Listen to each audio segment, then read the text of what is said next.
Hello, Sonar. Welcome.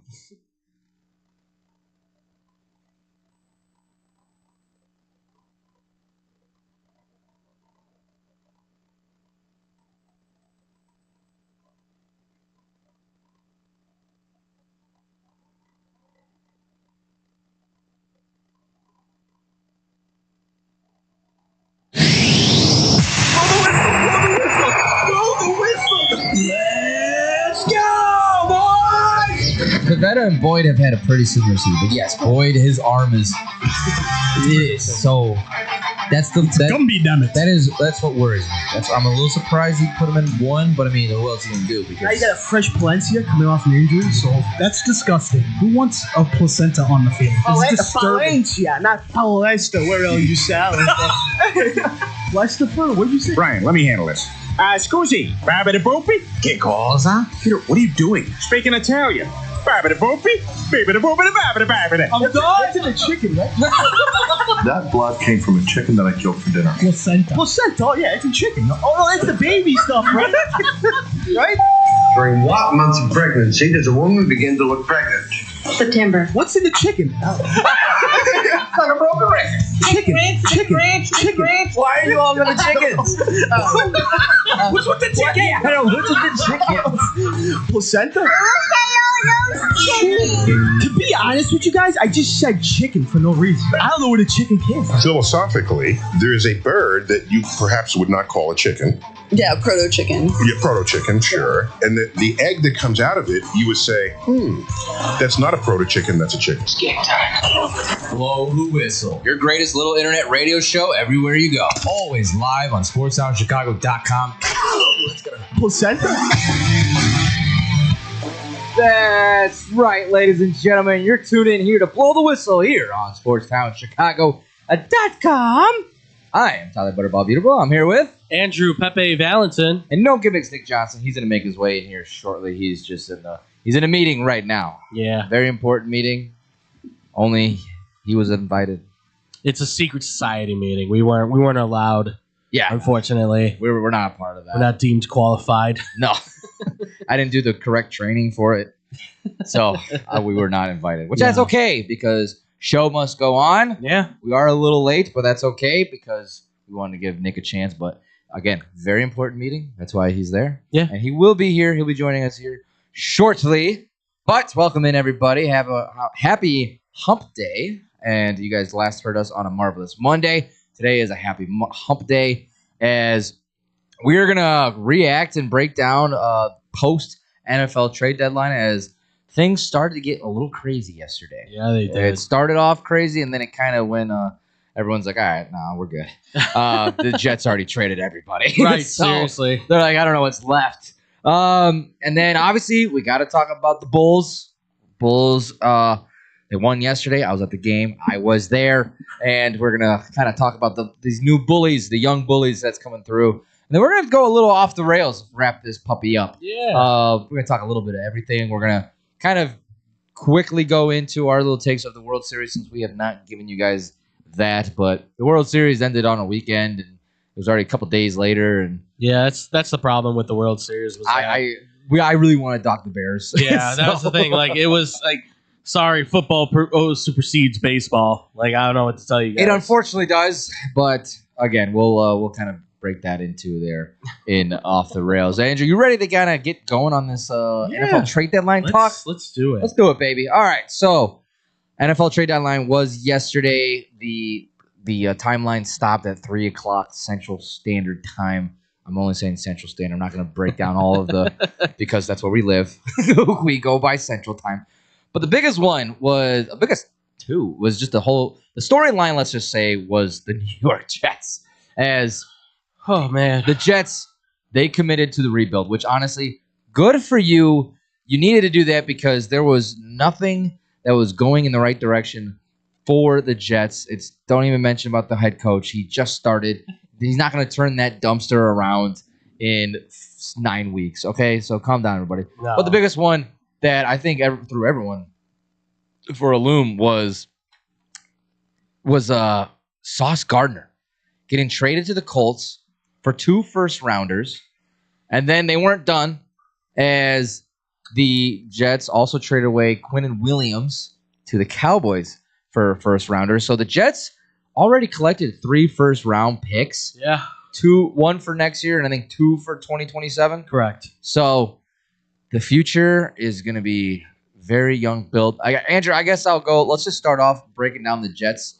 Do you think overall that they win the trade deadline day? Because, I mean, obviously, unfortunately, trading away 2 of your defensive stars, I mean, more so Sauce Gardner, but, I mean, you're building for the future.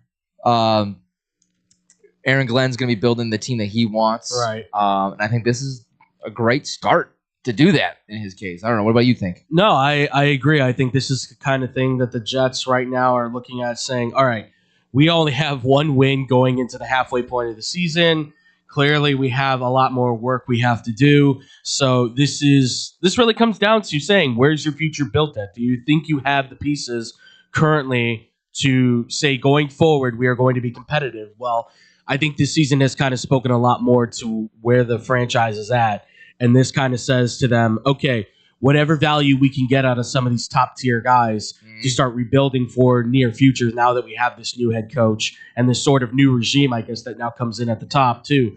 This is your opportunity to be able to say, okay, take whatever we can, sell it, get the picks, and then start building for that whatever timeline it's going to be. I mean, I don't know if you can say the Jets are necessarily the winners. They certainly did the most. Yes. And that's like the biggest thing, right? They got a lot of picks. It looks good on paper, but draft picks obviously only count if those things actually hit, right? You have to take the right player that works for that team, and they actually have to be a good player, if not maybe more than that, a great player or, you know, an elite player, whatever you want to say it is. So you got to remember who they just traded away are 2 of their best on defense. Like, you traded away the interior defender that stuffs the run better than anybody else in the league, and Quentin Williams, who many of us were kind of questioning at the beginning, like, he's coming in very young. Is he going to be ready? And now he's in his prime, and he's one of the best. Yeah. And Sauce Gardner, I don't care what anybody says. I see some of those experts going, he's not worth he's worth what the Colts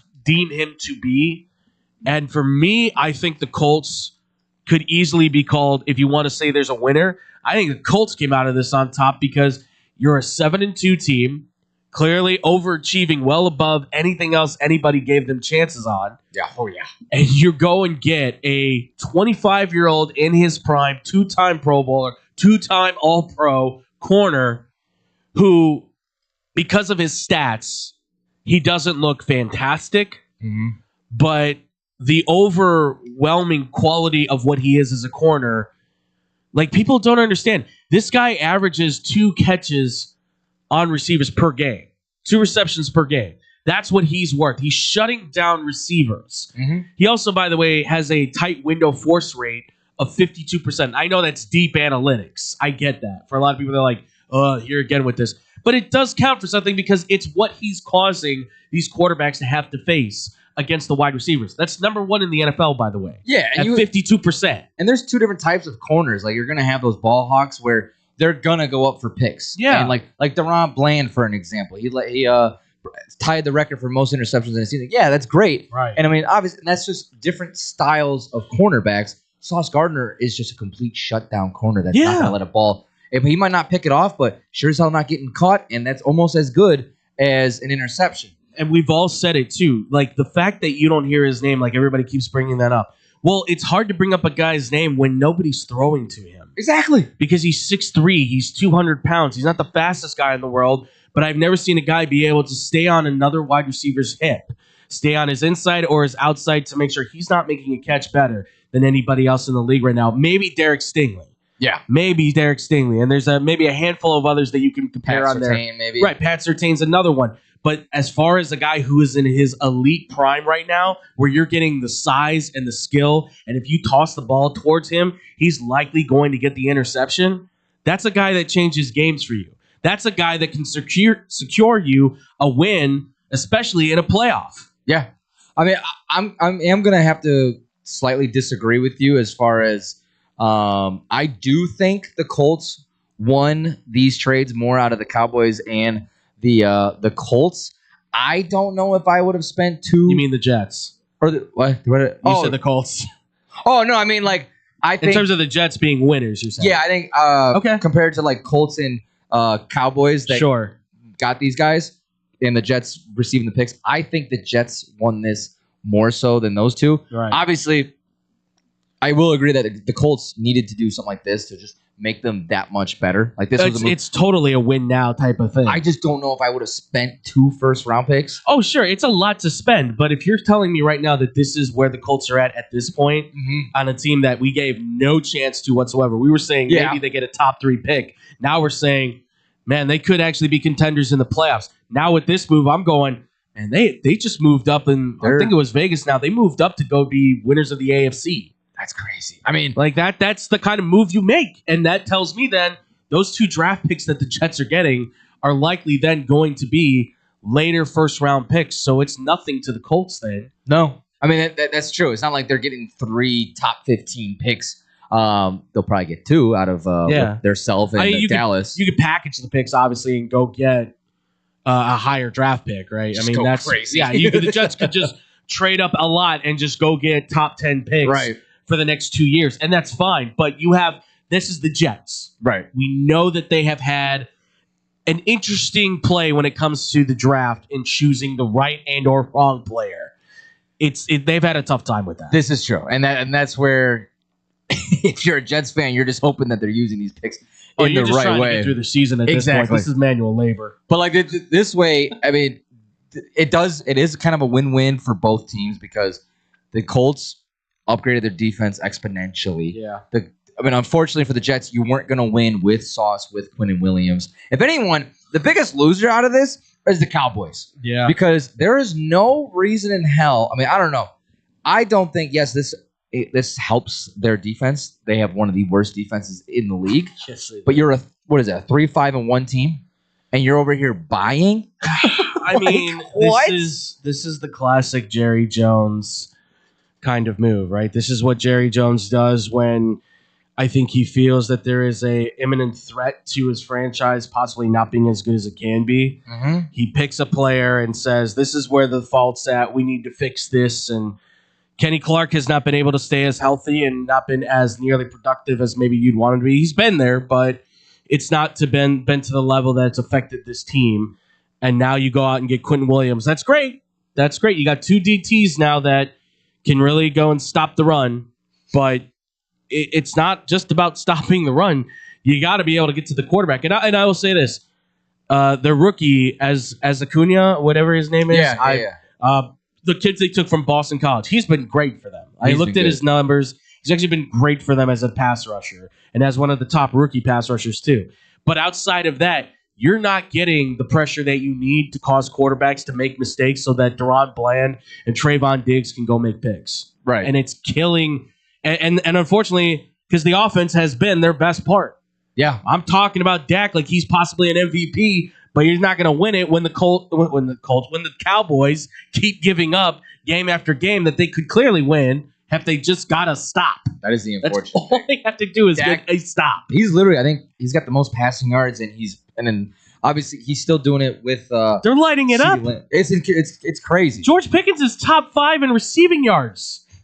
He's top 5 in touchdowns, and this team is losing. That blows my mind. Yeah. I mean, the fact that if they had just a competent defense, they wouldn't have had a tie. They would have blown Green Bay out of the water because Green Bay looked awful that day. It was just a complete offensive shootout. I say the same thing for the Bengals too. So yeah, there's a lot of that going around. Where man, if they just had a competent defense, I know, right? For real. Jeez. Let's go. Let's talk about the Bears because the Bears did do something in the trade deadline. They did add an edge rush help in Joe Tryon-Shoyinka, Browns defensive edge.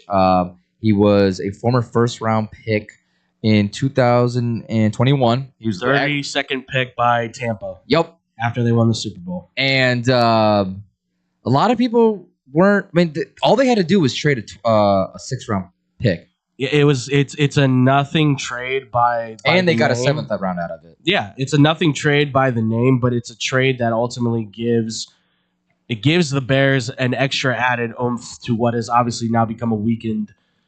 With Dio out. Yeah, with Diota now being out. And, this is also kind of the opportunity for them to say, look, we're not risking a lot here. but we're still showing you that we're buyers, which then I think can be sold to the fans like, hey, we are trying to go for winning. Yeah. Like, this isn't a huge edge rusher, but he's a competent one. And he's one that hopefully will give them, at least if anything, a nice 1-2 punch on that side opposite of Sweat with what you hopefully are going to see from Austin Booker more so. That's what He's looked great. So this is kind of his like, okay, take a break. We'll put him in now. Now we're good to go. Yeah. And I mean, at first, I think myself and every other Bears fans, as soon as we saw the trade, were like, who? And I was kind of looking more into him. And what I was listening to Lawrence talking about this, and just to have some optimism is that he's not as much of a, because he does only have 8 total tackles, no sacks this season. Right.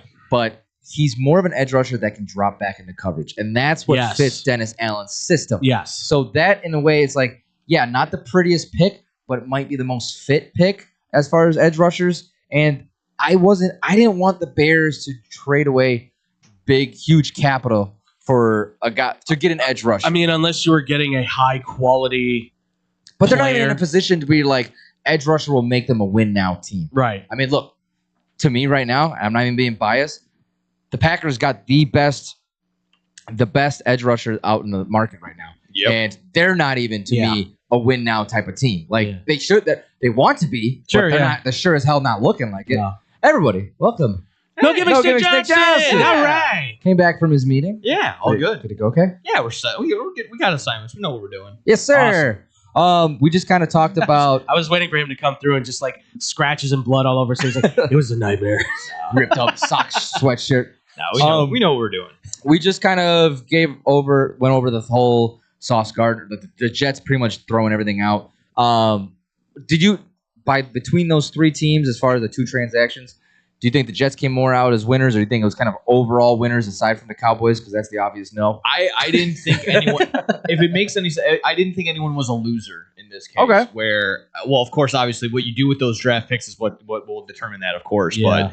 But as of right now, if you're getting essentially 5 first-round picks back with, 2 of them coming from the Quentin Williams trade, the 2 from coming from Sauce, and then wasn't one of them was a first round pick. Adonai Mitchell was a first round pick, was he not? Second round pick. Okay. Yeah, I forgot too. They also got a number 2 wide receiver potentially at A.D. Mitchell to pair with Wilson. I mean, finally, again, Rich Eisen said it yesterday on a show. Like, if Adonai Mitchell is just average, he can be better than 10, like a decade's worth of what New York Jets wide receivers. Absolutely, he's 100%. He's easily the guy you can be like, just run a streak, take the defense off the top of the defense, like. They don't have that guy. They've tried to use Josh Reynolds as that guy. Josh Reynolds, like a number 4 receiver in Detroit. Yeah.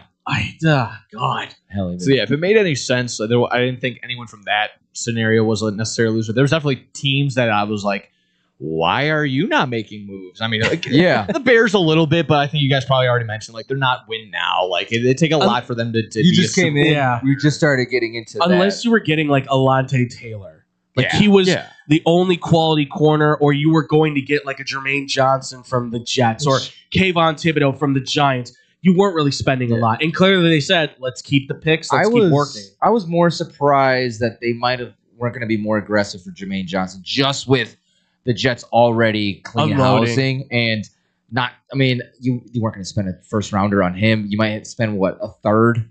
I would think, but they might have been asking for a second because when he plays, he's been solid. That's the thing. And I don't think they were gonna.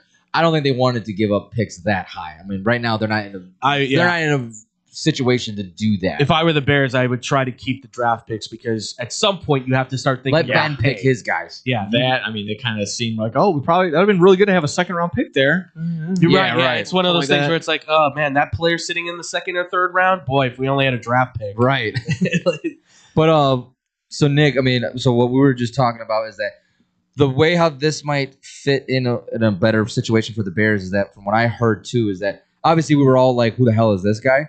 But this, he's the type of edge rusher where he's not a bull rush edge, because as you can see, he's only got 8 tackles this season. But he more drops into coverage. He's more of a zone coverage type of edge, which actually fits Dennis's system. Okay. So that way, I'm like, all right, there's optimism. And then a stat that I saw too is that it's kind of funny is that Joe and Dio have pretty much the exact same type of stats, but Joe did that in about a quarter of the amount of games that Dio has played. So you can almost say this is, in a way, an upgrade from Dio, and you only spent a 6th-round pick on him. I mean, again, my jokingly was like, yeah, Bears reached again, trading a 6th-round pick for a 7th-round guy.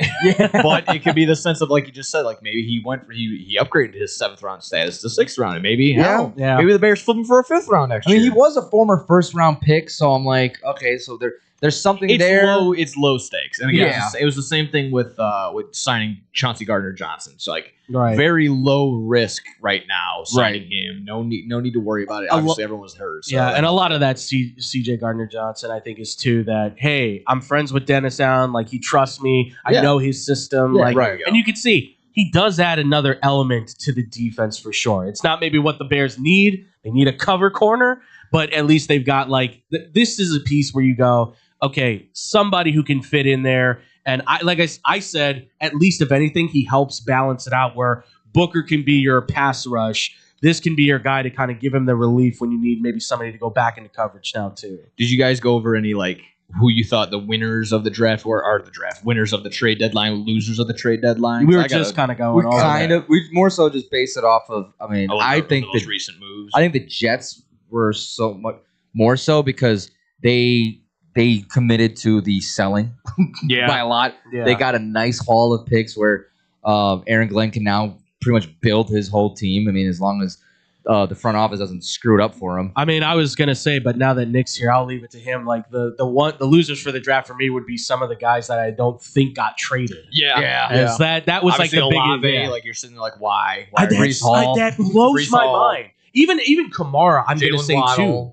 Like Kamara, he's just banged up. Yeah, I get why you keep him because he's hurt and he's still kind of like an investment for you. He wants to stay there. I don't think he wasn't at all chomping for the bit. It's kind of like at this point, it's like Kamara should probably just stay as a Saint no matter what. I guess it just feels like, but the Olave will be retired. Yeah, but the Olave one was just weird. But Olave, Waddle, even Bradley Chubb sticking with the Dolphins. Yeah, I would just say not just the individual, but the Dolphins as a whole. Like you could have sold off more. Your that whole team, your GM is already out, so your coach is 1 foot out the door. Yeah, I mean he's 1 foot in, entire body out of the door right now. That's just not even the same. Like he's hanging on to the side of the plane like Tom Cruise. Like Bradley Chubb should have been moved.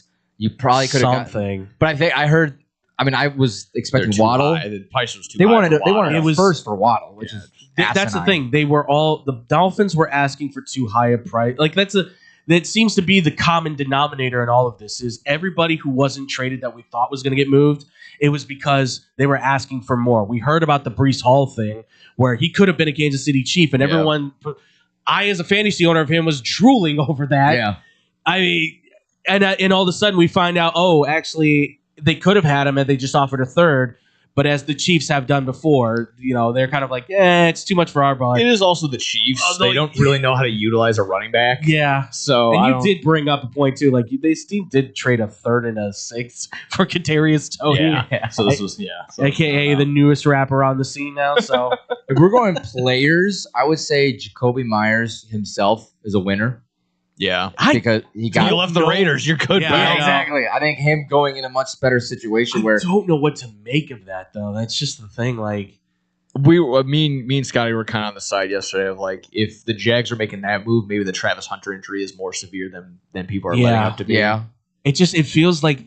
I mean, we were kind of talking this obviously off scene and stuff, but like I just feel like are they like I guess they could still make a push for to be a playoff team still to some degree, but wild card's on the horizon. Yeah, the wild card is there, but like, is that enough? Like, if Hunter even comes back, is that enough of a 1, 2, 3?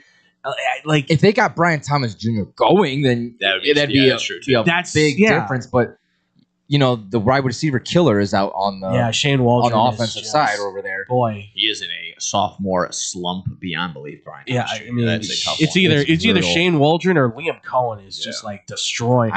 That's why I figured like they were going to trade him. Like I'm sorry, Trevor Lawrence and Brian Thomas Jr. should both be way above where we've seen them, and maybe it's just Jacksonville's just killing them. Well, hell, also it's Trevor Lawrence in his 5th year now, and still hasn't been able to do a whole lot. So that's fair. At what point does one got to give? But I mean, The other- adding Jacoby in that mix, I think is The other under radar moves for me were Shaheed going to the Seahawks. I think that helps JSN. That was a Take some pressure off JSN. I know Torrey Horton is probably not happy about it. But, hell? I just had a good game. but I think that's a huge, just a big deep ball threat, and that opens up a little bit there for them. That's but honestly, perfect for them. all the depth moves that the Eagles made were very under the radar. Again, these are not sexy. Like these aren't guys that are gonna full on for sure win you a game guarantee. But getting a guy like Jair Alexander, getting Phillips from the Dolphins For cheap.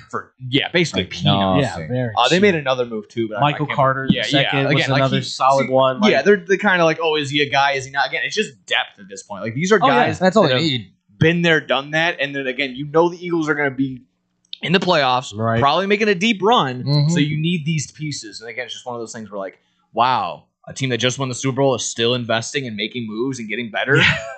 This is foreign to me. I've never understood this. And it's crazy too that they did all of this where they didn't have to give up a first round pick. And we could still look at them and go, yeah, they still got to be in the favorite to be at the Super Bowl because I think getting Phillips from the Dolphins for only the third round was wild. Oh, that's one where it's like, look, it's either this 1 year rental and we let him walk to free agency, or if he works out, great, we re-sign him, but you don't have to re-sign him to a jumbo contract. Like you just kind of give him like a 3-year deal and say, see what happens. If not, we trade him and we get picks. Like, because that's what Howie Roseman's a genius at this stuff. Yeah, he's a house flipper left and right. He goes to garage sales and finds the unique item that's like, oh, it's actually worth $300, and he's like, we'll see. And then it's not. It's like, I'll sell it $200. Like depth wise, they're like the deepest. Exactly. Which is incredible. But again, these weren't like big splash, the big sexy moves you're going to talk about and be front page news on ESPN, but they're just the winning moves you need to make in the front office. Yeah. Did you guys already say of certain teams that you expected to do more of a bigger move? Packers for sure. After losing Tucker Kraft, how are you not calling the Browns for David Njoku? How are you not? Yes. Seriously. I mean, that was stupid. Like, I heard Max Mayer too. Yeah. Even the new kind of rookie on the Jets. Is that who that is? Mason Taylor. Mason Taylor. Yeah. Mason Taylor was Mayer one that from was brought up. He could have been. You could have got him for cheap. I heard. What was it? The Tommy Tribble. From the Panthers. From the Panthers. Trimble. Excuse me. Yeah, he was another one that I was out there. Or Jatavion Sanders was the other tight end too. Team, yeah. Like there were so many options out there. Because look, Musgrave is okay, but he's block first, catch later. He's not like he's a big dude that you throw out there and say block for Josh Jacobs. Not I don't think he's healthy, but like I would have taken a guy like Mike Gesicki at this point. Yeah, seriously, you need somebody. You can't you can't go with nobody. Cody Smith maybe called up Pittsburgh and see what's up. Like Kraft was Love's like number one, or hell, Pat Freiermuth. Yeah. I don't know what they got Jonnu Smith over there. I don't know who's getting more love for the Steelers now. I think Freiermuth is still number one, but they use the two tight ends. But still call and say like, hey, who's available between the two guys? Is one of them okay? Are they both healthy? Yeah. What do you want for them? I mean, I know that's kind of the Packers' MO. My Packer buddy is just always he hates this. He hates the draft time and he hates this time. He knows there's always potential. They're going to take somebody that it's fair. Yeah, exactly. So I just don't know how many picks they have left because they had to send out a lot for Micah. It's just crazy because like they need tight end help, and then I hear the Broncos go out and get Mercedes Lewis, like of all things, and you kind of go like, wait, what? Like, Grandpa. Yeah, of all the people that need a tight end, that's the team that goes and gets a guy, not the one that just lost their future number one. Clearly, I mean, clear and above, he's that dude. So pitching the Packers trying to call for Cole Kmet. Yeah. No. Also, another team, the Patriots. Why are you not making a move? Whether it's anything, just get another weapon. And you can sit there and be like, oh, they're 7-2. What are they? They have 7-2 with a lollipop schedule out. They could be a number one seed. Yeah.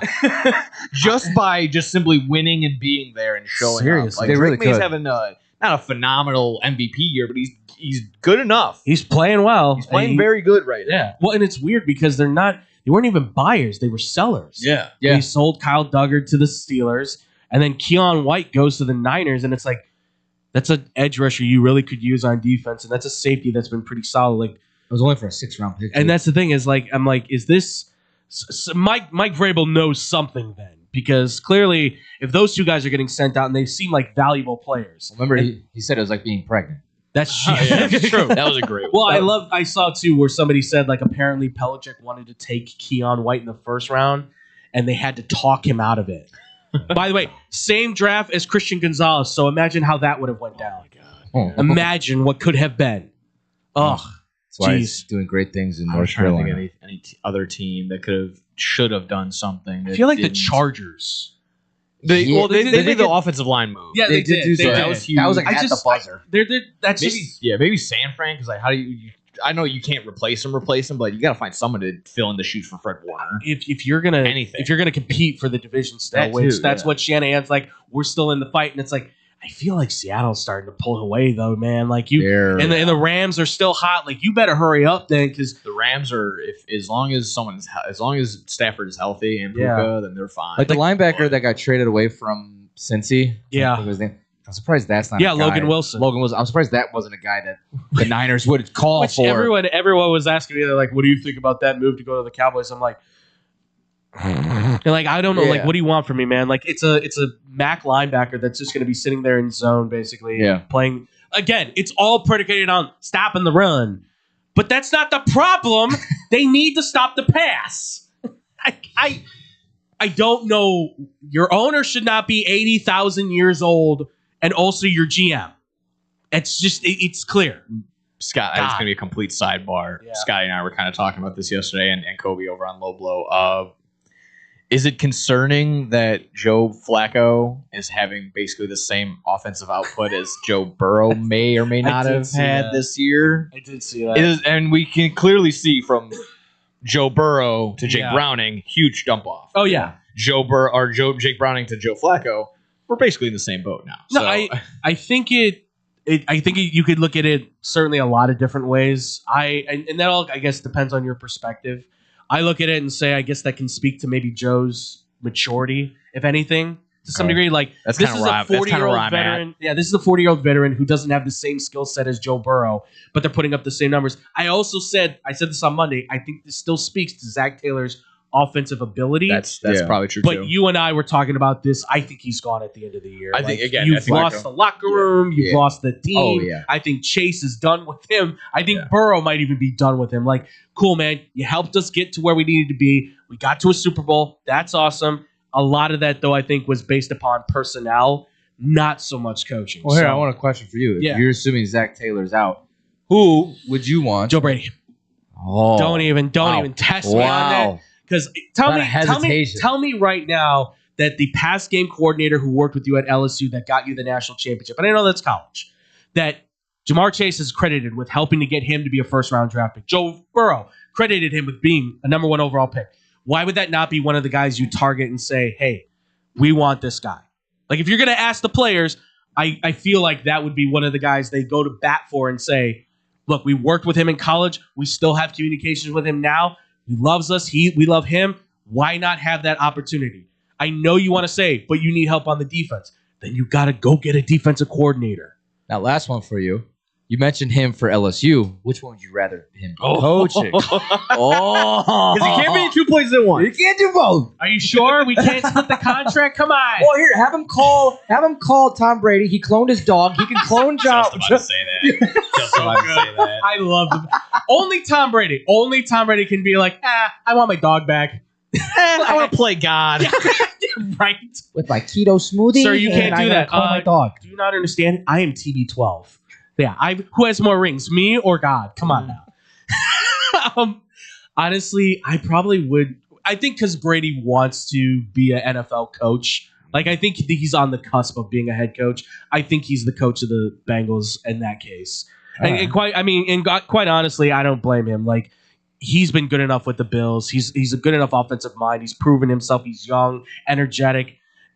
I'm not saying he's Ben Johnson. I'm not saying he's Kyle Shanahan. But there's a lot to him that I think can work with Cincinnati in their offense. So for LSU, I still say Summerall from Tulane would be the number 1 target still in that book. So, but I would really love, clone him. I don't care. Yeah, Joe Brady 1 and Joe Brady 2. Why not? Tom Brady's LFG of the week they play is the football on scientist. Saturdays and then they on Sundays and sometimes Monday and Thursday. Like, he can make it. Yeah. They got a private plane. Come on now.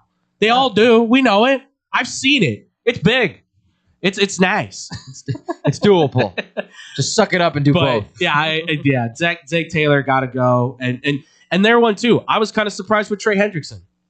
Like, I from what I understand though, they're the same boat. Hey, we listened to offers, but we didn't get what we wanted. It's like, yeah, but you're gonna lose him now. You're not gonna sign him, so you might as well just gotten something. Unless Mike Brown is convinced I can get a deal done. You just had months to try and get a deal done, and he told you no. Yeah. So where are you at then? What else is needing to be said that you think is going to get done? That's the problem. You should have sold him now. If you could get a second rounder, great.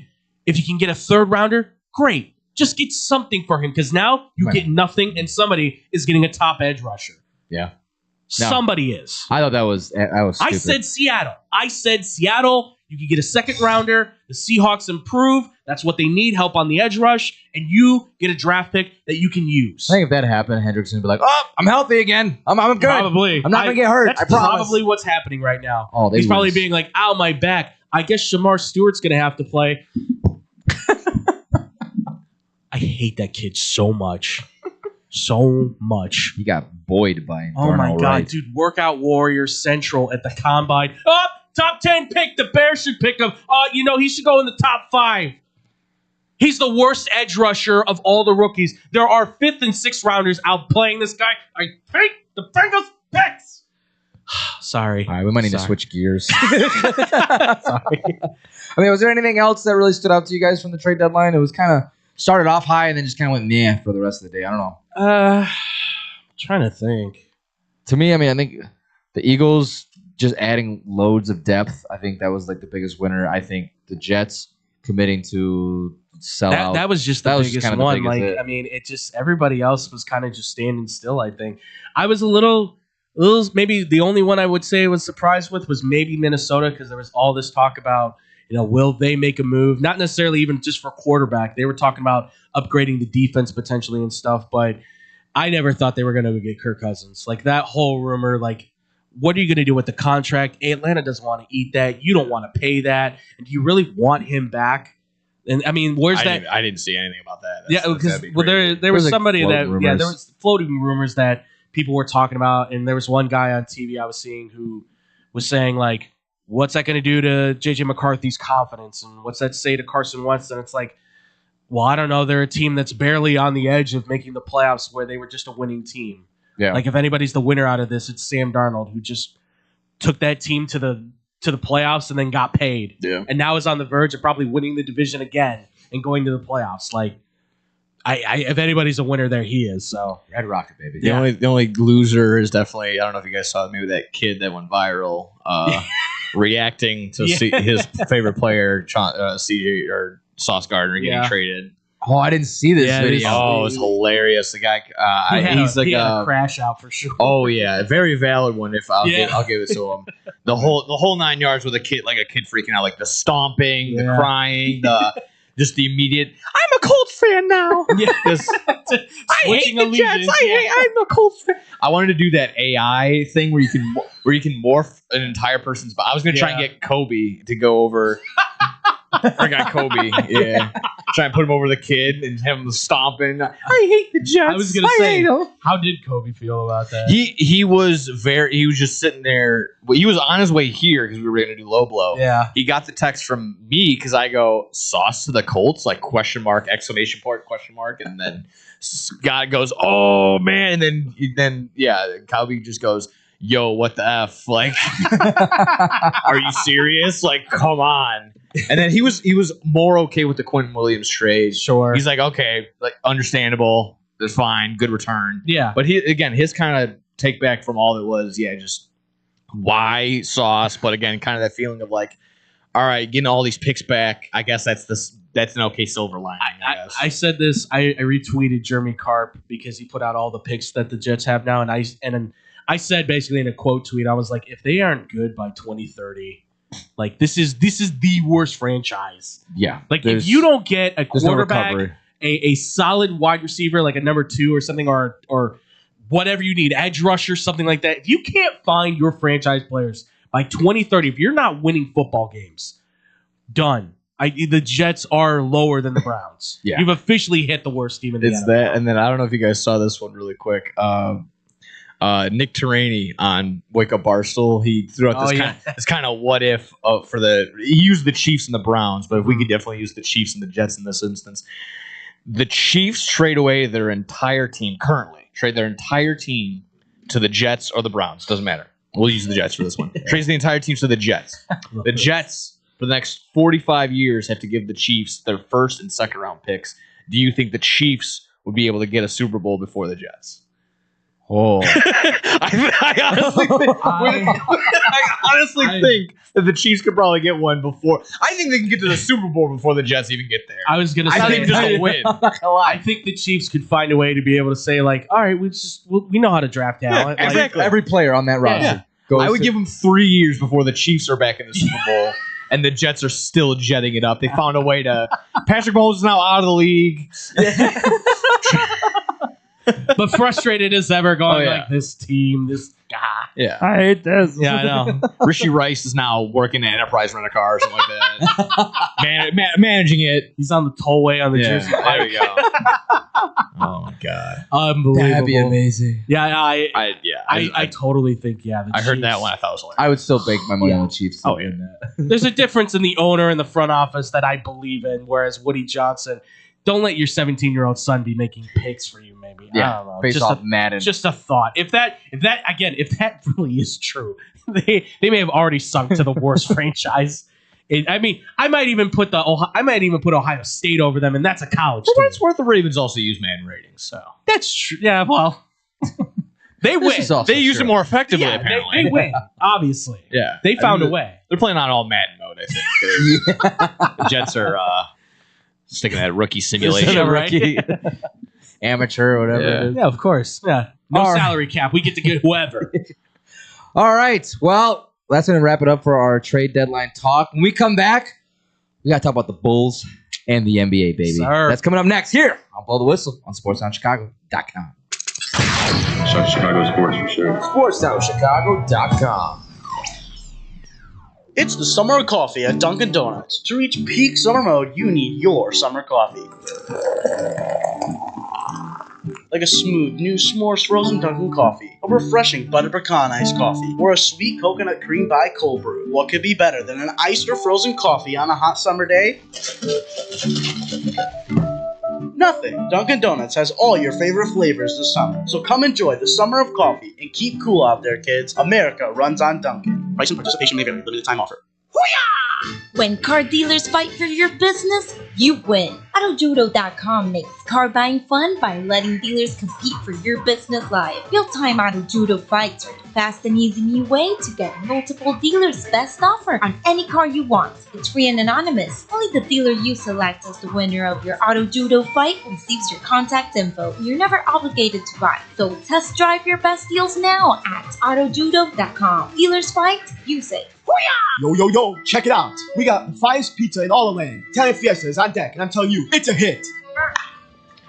These pies don't miss. No matter what time you get the munchies. Pepperoni, extra cheese, turkey Italian sausage, they got all the toppings. Italian Fiesta delivers until midnight during the week and 1 a.m. on the weekends. Plus, you can use your Uber Eats or Grubhub if you got the app. And if you ain't rocking with the pizza that night, try one of their sandwiches or pasta. And they have plenty of side dishes, just like me, if you know what I mean.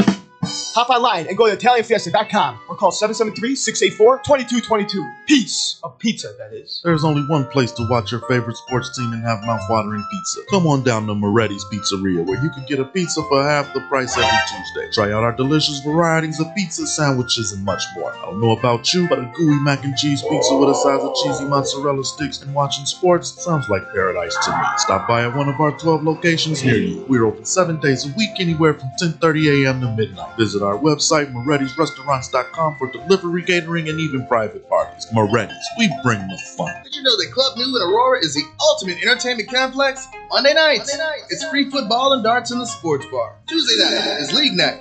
Join the pool and darts team. Wednesday night is ladies' night at Club New. All the ladies get in free. Gentlemen pay a $5 cover after 9 p.m. Thursday night starts the weekend off right with college flashback night. Low price drinks, retro music, and an awesome buffet. Friday and Saturday night, it's the hottest dance club in the suburbs. Club New Nightclub and Sports Bar is located at 2121 New York Street in Aurora. You've tried the hit places, but they leave you hungry with an empty wallet. That's where Gretel comes in. They got what you really want. Visit their chic, lounge-like gastropub and try one of Chicago's top burgers, the Gretel Griddle Burger. The house-made bun and garlic aioli set this one apart from the rest. And don't miss half-price oysters, 4 to 6, Monday through Thursday. With rotating drafts, craft cocktails, and portions that don't skip. This is one of Logan Square's best-kept secrets. Monday through Thursday, 11 to midnight. Friday and Saturday, open to 1. 2833 West Armitage. Gretel, let's make this a night. Visit GretelChicago.com for menu and more.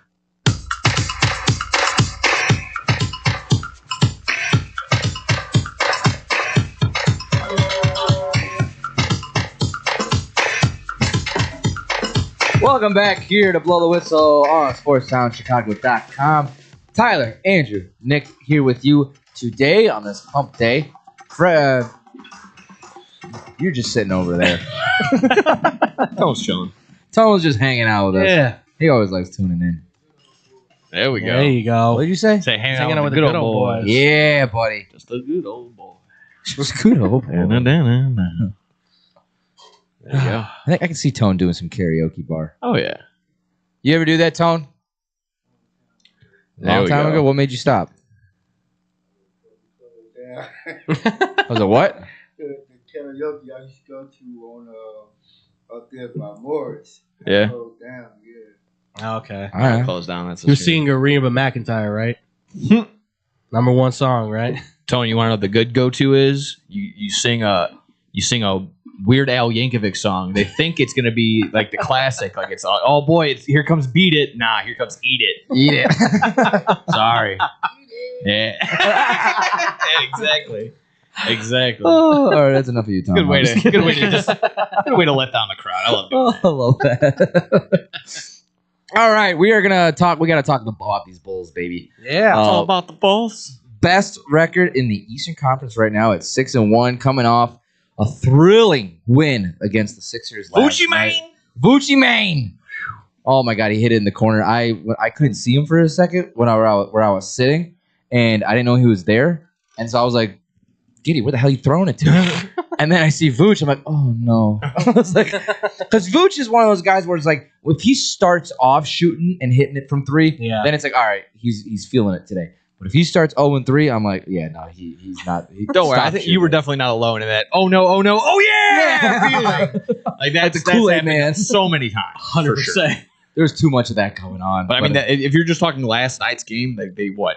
That was their only lead for the last 5 seconds of the game, 3 seconds of the game. Yeah, that's awesome. They were down 24 points the entire, like the biggest deficit. Unbelievable. But yeah, they never led until that moment, which was insane. I don't know if this is. I don't think this is too early to be like, to exaggerate or go too far. At the very least, the Bulls just look completely bought in with Billy Donovan. Yeah. This is a young core. I think Stacey King said it in the very early on in the season. Like you take Vooch off of this team, average age, they are the youngest team in the league. Yeah. Yeah. So again, I don't know if that also factors in other, whatever the math that went into going in that. But apparently that's fact. Again, young team regardless. So you love seeing that. You still see Modest producing and developing, which I love. Mm-hmm. The numbers aren't crazy right now, but if the scoring keeps going up and just being available and not just not taking these low output games is in the top 20, I think, right now in the NBA. Yeah, and we want to talk about Giddey. He's doing what Lonzo Ball was expected to do, but more. He's dropping 20 points a game. He's everywhere. He's 29-9 right now. I think he's just short of averaging a triple double. 29-9. Like he's almost averaging a triple double. First Bull since just Jordan to have back-to-back triple doubles. Nice. Which is that's a name to be a second, or he broke the record for Bulls triple double or something like that. I think it was. I don't know. I don't know if he broke it. I saw a stat like he was like I think second all time on the Bulls for triple doubles, which is nuts. That's insane. Yeah. I mean, I know that he was the only player, since Jordan. But as far as most triple doubles or something like that, I had to look that up. Yeah, I think it was second all time on the Bulls list, which I was just like, wow. But right now, I mean, I know it's off topic, but I just saw a stat for Russell Westbrook. He has more 10 rebound seasons than Yao Ming does. There was a insane. there was a crazy one where he has more All Pros or more assists than Jason, or not assists. He has more All Pros than Jason Kidd. He's got more All NBAs than Dwayne Wade. He might be the best player to not have a ring. Honestly. He really might. Yeah. I'm gonna try and bring up he has a phenomenal resume. I will say that for sure. I mean, right now too, the trade that dated back with the Alex Caruso, I think a lot of people were not, at least Bulls fans, were not a fan of. Right. Loved it. And it's paying off. It paid off obviously for OKC, which is fantastic. Yeah. But I was in the same boat. Like, you got something back for Alex Caruso, and it's obviously now starting to pay dividends in the long term. Like, you can just see the impact that's being had. So right now he is averaging 23, 10, and 9. So he's on the verge of averaging a triple-double, which is going to be insane. But Nick, I think you're totally right about you're seeing this young team really buying into Billy. And I never hated Billy. I mean, people want to put a lot of blame on Billy. I'm like, no, he's a phenomenal head coach. I'm still convinced. Again, everyone's on him last year and on that side, like, oh, why did they extend him? They would, even if it is mediocre records coming out from these Bulls, you wouldn't even have got that if it wasn't for Billy Donovan. That's where I'm still. Right. You would have made plans. No, again, you're giving these kind of just garbage lineups, and he was able to make something out of it. I mean, these make them competitive. Even if they didn't win, they were at the end of those games for the most part. So, yeah, it was tough. Well, and you think about Billy too. Like, he's always been good with the young players. That's always kind of been his MO. This team has never really been able to have like a young team that he could really develop. They kind of gave him just a bunch of veterans kind of at the get-go, and clearly his running gun system worked when they had Lonzo Ball. They were moving down the court left and right.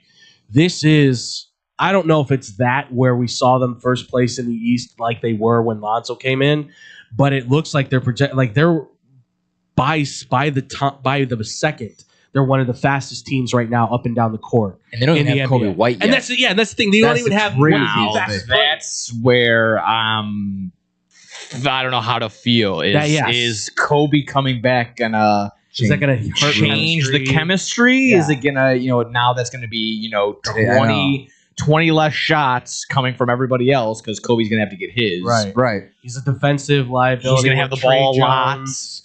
Works on the perimeter as a defensive guy, and obviously you can switch him out with Dalen Terry, who's done really good on the defensive perimeter too. Like, it is a question that becomes like a concern. Someone else gets hurt, that would be nice if he stepped in that role, but it's just a matter of, in my eyes, it's just, is it worth bringing him back? Do maybe just shoot for a trade as soon as he gets healthy? Yeah. I would have to see like how addition by subtraction type deal. Yeah, I mean, to me that's where I'm like, because he seemed like he was flowing with everything, and this is mostly the same roster from last year, and it just, I don't know, something just clicked. But yeah, he seemed like he fit in pretty well with the rest of these guys. But my only concern is, I think the expectation once they made all these trades that this is Kobe White's team. But I'm sorry, right now it's Josh Giddey's team. And there's no one else that's going to be able to take this over. So if he can realize that and just be like, I'll be the number 2 to this team, I could only hope so. That would be great, because I think he'd probably be playing the 2. Giddey's obviously playing the 1. He'd have to. And I think Kobe's better at playing at the 2. That's what his original position. Not being the guy that take the ball down. I mean, obviously, maybe in different cases. He's a ball-dominant guard, but his biggest thing is that getting him open for shots is like his number 1 go-to. Yeah, right. Or drive the lane, like whatever it may be, he scores. Mm-hmm. But for me, it's just a liability that he gives you on defense, where this team has been solid on the defensive side of the ball. And Trey Jones is a big part of that. Like, Buzelis goes to the backcourt, and he handles a lot of the rebounds, block shots, and stuff. This kid plays on the perimeter, can shut him down, where Giddey... Yeah, he's active, but it's really like Jones.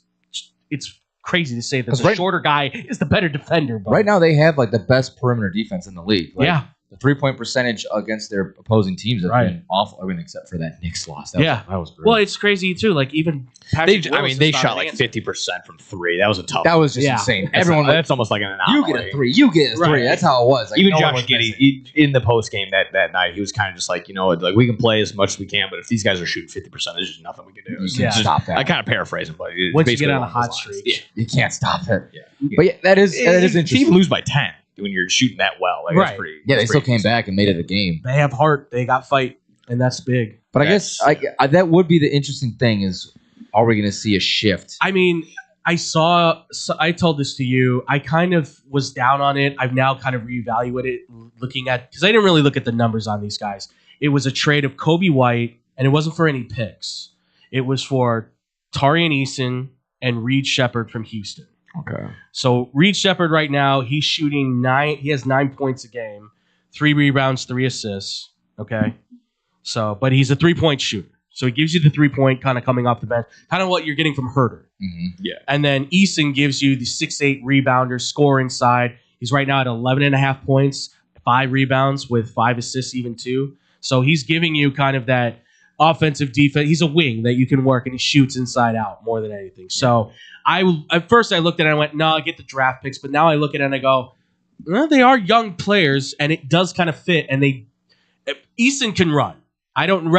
Shepard's kind of a sit in the corner. I think hit the shot. Yeah. But you need 3-point shooting on this team to kind of keep you surviving. So the last game plan for the trade with Zach LaVine was kind of that get young guys that have had a ton of minutes and they've been panning out, like you just said. Kevin Herter's been panning out. So yeah, he's been, and it would allow you to send some guys down maybe to the G League that maybe like if Sengwe or whoever, give them some time to be able to kind of go down there. Yeah, I think Sengwe is going to be over in the Hoffman Estates a little bit. Because Smith, I got to give it to Jalen Smith has found a home here in Chicago. Like, and even though he's smaller as a forward, he's figuring it out. I'll even say, like, even just seeing some improvement from P. Will. Like, offensively, he's getting a little bit better. Defensively, I mean, he's maintaining. He's found his role. I don't think he's getting. I think that's exactly that. Where he was a bench player as a starter. Now he's a bench player as a bench player. Yeah. I think it's You finally hit your median. I mean, the most expensive bench player too. But like him, and then even he's contributing. At least I will give him that. Okoro's been he's hitting exactly his career average. Yes. He's averaging 9.5 his entire career. He's averaging 9.5 this year. Yeah. So and at least the defensive side, the thing that we were boasting about, has picked up. Yeah. And that's the thing. If anything, like if you're saying, is there a positive on him? I'm like, he's playing defense. Yeah. Like all you need. He comes in relief, like you said, of Isaac Okoro, who I'm shocked has been an actually like decent move. Producing. Like, that's actually a solid move to make. Like I was totally against. I'm like, what are they doing? This guy, and it's like, no, he fits like a hand in a glove. This team baffles me. Like, I love it. I didn't see it coming. I was like, Frankie's coming up to me like 2-0 the Bulls. I'm like, yeah, whatever. And he's like 3-0. I'm like, okay. And then 4-0. I'm like, all right, this is kind of fun. And they go 5-0. I'm like, okay, what the hell is going on? We did not do our homework well enough. Yeah, and even Stacey King was like, even the most dedicated Bulls fan was not going to predict us to go 5-0. Oh no, all the memes I've seen on like Twitter and TikTok and stuff. Like I saw one where a guy was just being like, how are you? And then at the other side, the guy's like, I don't know. And it's like Bulls 5-0. And I was like, yeah, I have no explanation for this either, other than everything is just clicking. It was honestly like beyond disappointing when they got the loss. I was like, come on. I'm like, you're not supposed to wait a minute. They're supposed to lose, but they're winning. I'm supposed to feel this way, but I'm angry about the fact that what's happening to me? Like I was like I'm going through these weird emotions all of a sudden. Like, we're at a point where like playing might not be the expectation. They might actually get a seat in the playoffs. If they can keep this up. Yeah. That's the thing. Giddy maybe for MVP he keeps this up. Like he's got my it's crazy the numbers he's doing. I think obviously it's not going to happen. Not everyone stays healthy. Like it can be consistent. I don't think it leads us to a number 1 seed the entire year out. We're not going to just run the gauntlet and go bell to bell as the number 1 seed. But again, if the goal should be 1 through 6, let's not worry about a play-in. That's definitely doable. You can look at all 15 and be like, okay, we're better than these bottom 5 of the league right now. Definitely better than the Pacers and the Wizards, like awful garbage teams like that. You're like, okay, definitely gonna be able to beat the Brooklyn Nets. It's just a matter of like, okay, on paper we're probably better than the Hawks. Do we go out there and beat the Hawks every night? It's gonna be being able to do that, being able to keep up or just beat the Pistons like we did in Game 1. Like, can you do that consistently? Winning the games you're supposed to win, not have those kind of surprising ones where they like just put the roof off and they blow the roof off with the Lakers. You know what I'm saying?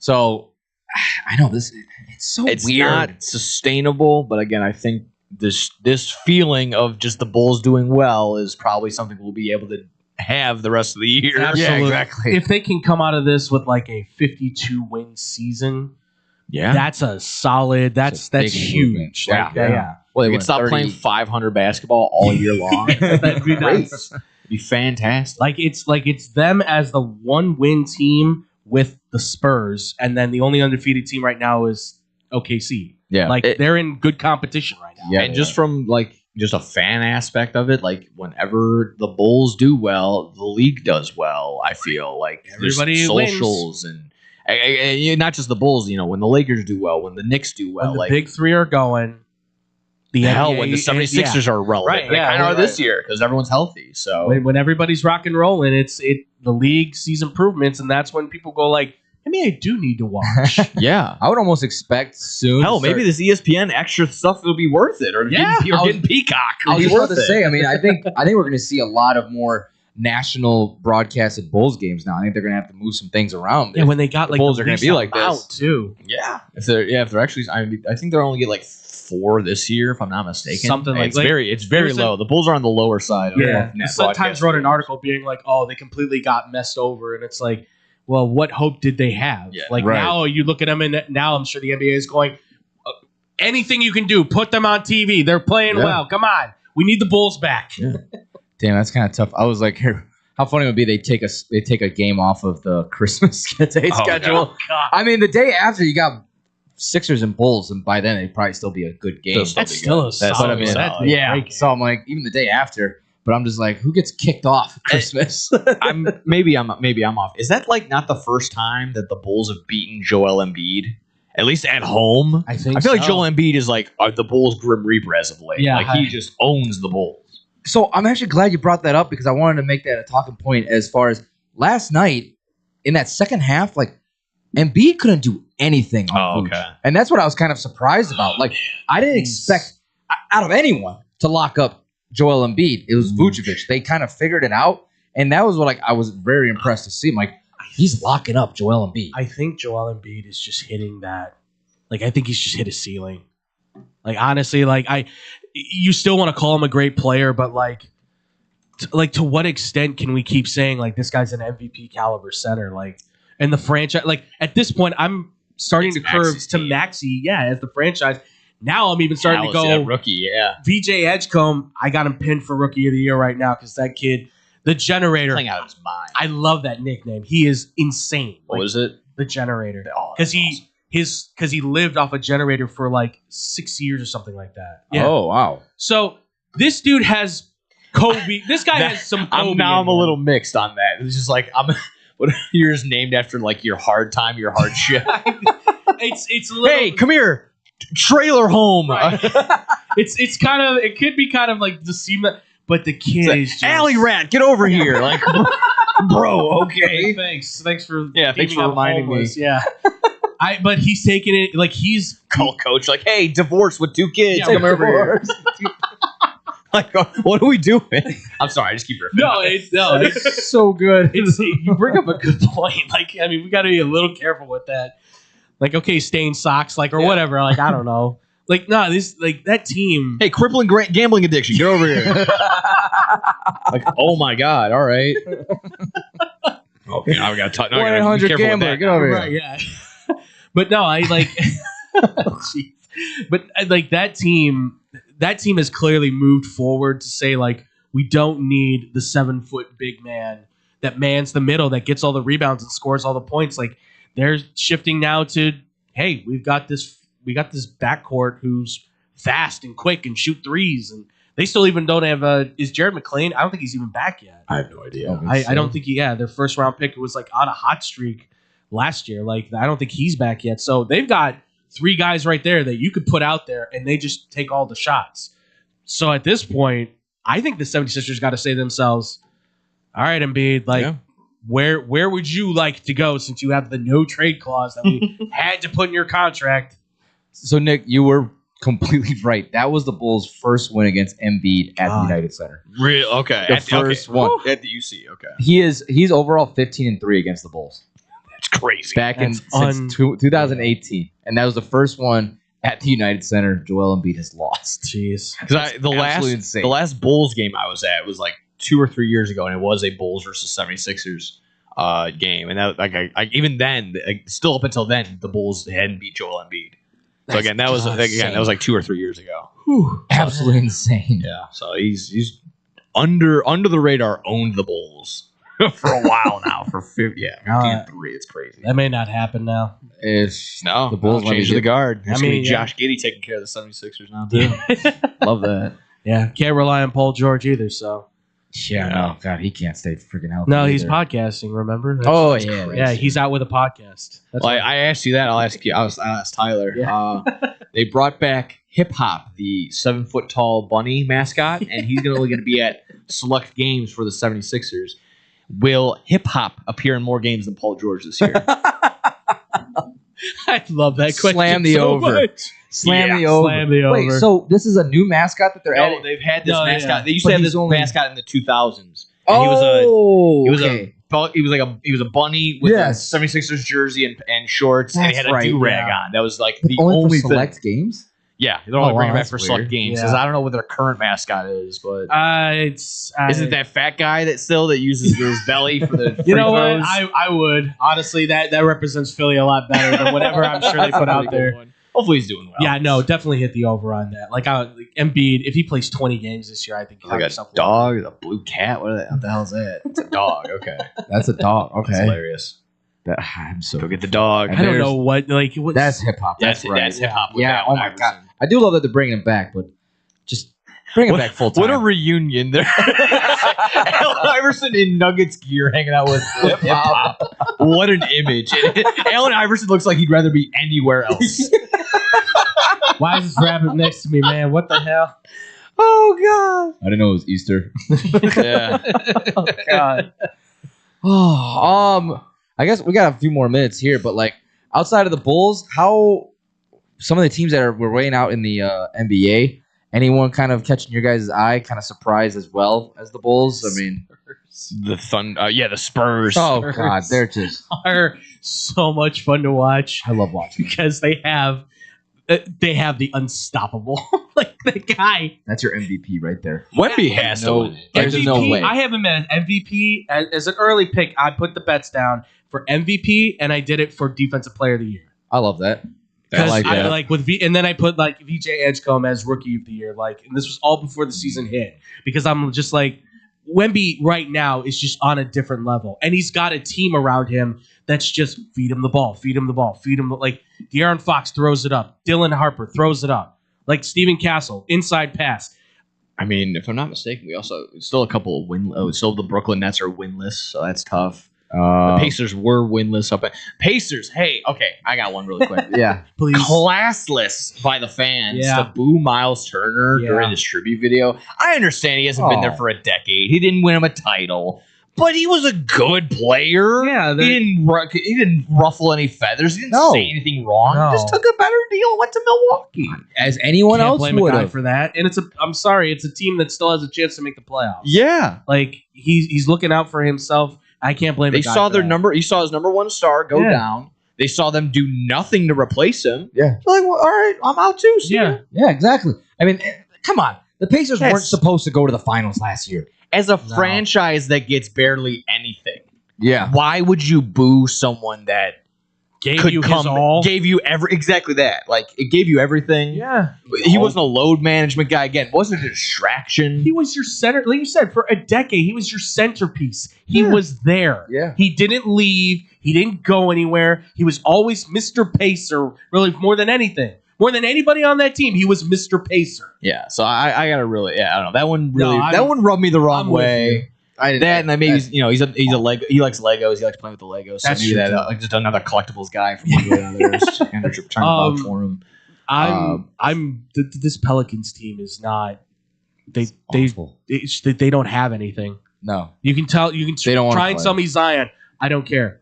Try and sell me Alvarado. I don't care. Alvarado. I don't care. There's not anything on that team that impresses me enough, other than Herb Jones, and he comes off the bench, and I'm still sitting here going, why? Like he's your defensive stopper who can drive it down the lane and slam it and get rebounds. Why is he still on the bench? I understand 6 man, fine, okay, whatever. But now more than ever, you need help. Yeah. You can't stop anybody. If I'm seeing Zion have to go up and block guys, we've got a problem, folks. Because he can't block. No, or stay healthy. I mean, I he's starting just- to, but that's another organization. That's an organization that They may move. Honestly, if I was them, again. I'd move to Seattle. If you're talking about doing the expansion, I'd move that team out of New Orleans and go to Seattle. I'm sorry, New Orleans. I don't know. They obviously the demand for the Saints is there, but like I don't know if they can handle really a basketball team. I don't know if there's a want, a need. seem like I don't know. I don't know their attendance down there, but it has to be pretty low. It's like average at times. Like the problem is that New Orleans only has like the Saints, and then that's it, right? Yeah. And then this is like their other like, hey, we've got this going on too.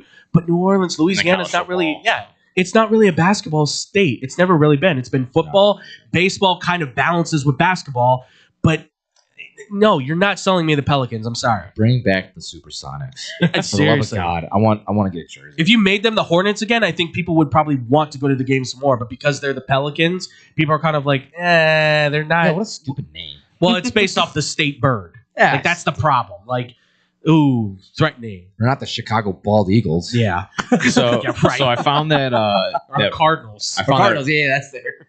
I found that Russell Westbrook thing that I was talking about, so I can kind of list it off to you really quick. So Russell Westbrook has the most triple doubles in NBA history, obviously more than Oscar Robertson. Right. As many scoring titles as Kobe Bryant, more 50-point games than Shaq. The second ever 20-20-20 game, it's only him and Wilt. More career points than Kevin Garnett. More all NBA teams than Dwayne Wade.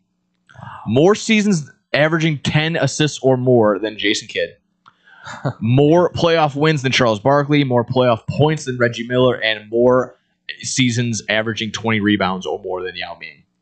So, I mean, that last one's like one of the biggest. That one was the one Yeah. that threw me because for sure. I mean, Yao didn't even play for a decade in the NBA. 7'6" versus 6'3", 6'4". That's the thing for sure. Where you're sitting like, Jesus, he's I- just been doing this for how long now? It's a Hall of Fame resume, and now he's on the Kings. Exactly. You could just wish that it would, Like that's the thing that kind of like befuddles me. Like he's still a decent player if you bring him off the bench. He's not a sixth man.